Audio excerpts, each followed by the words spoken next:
নমস্কাৰ জনাই সকলোকে স্বাগতম জনালো। আজি আপোনালোকৰ ৰেচিপি ভিডিঅ' এটা লৈ আহিছোঁ। সেইটো কচু হয়। কচু আলু বিলাহী এটা দি আজি পাতত দিবলৈ যিহেতুকে জুই নাই ন, সেইকাৰণে আজি ভাপত দি বনাম দেই।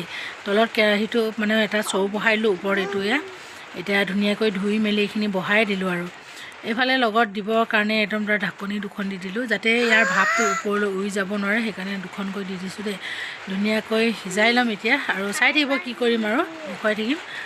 এয়া মোৰ কচুখিনি একদম ধুনীয়াকৈ সিজি গ'ল। এতিয়া এইখিনি ঠাণ্ডা হ'বলৈ দিছোঁ অকণমান। কচুৰ লগত দিবৰ কাৰণে কি লৈছোঁ সেয়া আপোনালোকক দেখুৱাই আছোঁ বাৰু। এইফালে পিঁয়াজ ল'লোঁ, লচুন আদা অকণমান লৈছোঁ, আদা অকণমান সৰহকৈ লৈছোঁ। আৰু এইখিনিও এতিয়া আলু আৰু বিলাহীকেইটা বাকলি গুচাই ল'ম। এইখিনিয়ে চব কি কৰিম চাই থাকিব দেই। বস্তুটো হৈছে এইটো শুকান মাছৰ লগত বনাম আজি মই কচুৰ চব মিছা মাছ। এইখিনি মাছৰ লগত কচু পিটিকা বনাম। এইখিনি চব বেলেগ ষ্টাইলত বনাম, অকণমান খাবলৈ খুব ভাল লাগে তেনেকৈ বনালে।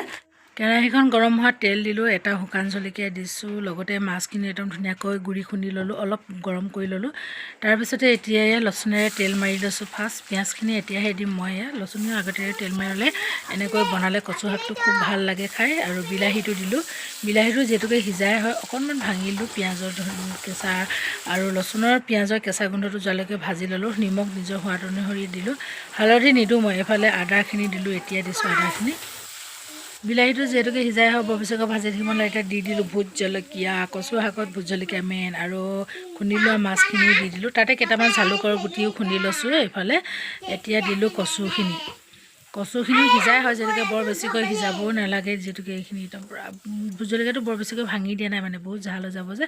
আৰু আলুটো মেইন, মই যিকোনো শাকতে আলু নিদিলে খাই বেয়া পায়, সেইকাৰণে আলুটো আপোনালোকে দিলেও হ'ব নিদিলেও হ'ব।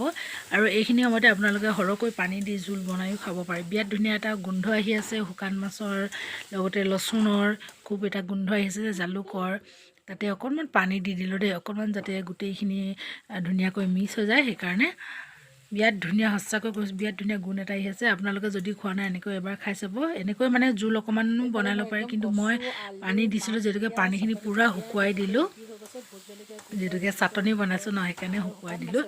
আৰু আপোনালোকে খাইছেনে নাই খোৱা এনেকৈ বনাই এবাৰ জনাবচোন। সকলোৱে খাই চাগে, তথাপিও মইনো কেনেকৈ আজি কচু শাকৰ পিটিকা বনাই খালোঁ, তাকে আপোনালোকৰ ভিডিঅ'টো আগবঢ়ালোঁ। আৰু আপোনালোকৰ কেনেকুৱা লাগিলে জনাবলৈ নেপাহৰিব দেই। লাষ্টত দি দিছোঁ অকণমান ধনিয়া পাতা। এতিয়া মোৰ কচু পূৰা পিটিকা ৰেডি হৈ গ'ল। এখন প্লেটত ধুনীয়াকৈ উলিয়াই লৈছোঁ। আৰু আজি মোৰ কচু পিটিকাটো যদি ভাল লাগিলে চেনেলটো লাইক শ্বেয়াৰ কমেণ্ট ছাবস্ক্ৰাইব কৰি দিব আকৌ দেই। তাৰপিছতে এইফালে ইমান ধুনীয়া এটা গোন্ধ আহিছে নহয়, লগতে ভাত খাওঁ লাগি আছে। এইফালে কচু পিটিকা, বিলাহী আলুখিনিও এনেই দি দিছোঁ, আৰু মোৰ ভাল লাগে খাই সেইকাৰণে দিলোঁ। আপোনালোকে নিদিলেও হ'ব এনেকৈ। মান ধনিয়া পাতটো দিলে যে আৰু এটা গোন্ধ আহে, শুকান মাছৰ গোন্ধ, বিৰাট ধুনীয়া এটা গোন্ধ আহি আছে সঁচাকৈ। এনেকৈ যদি খোৱা নাই এবাৰ বনাই খাই যাব কচু শাকৰ পিটিকা। তো আজিলৈ বিদায় লৈছোঁ আপোনালোকৰ পৰা। সুস্থ থাকক, কুশলে থাকক সকলোৱে। Bye bye.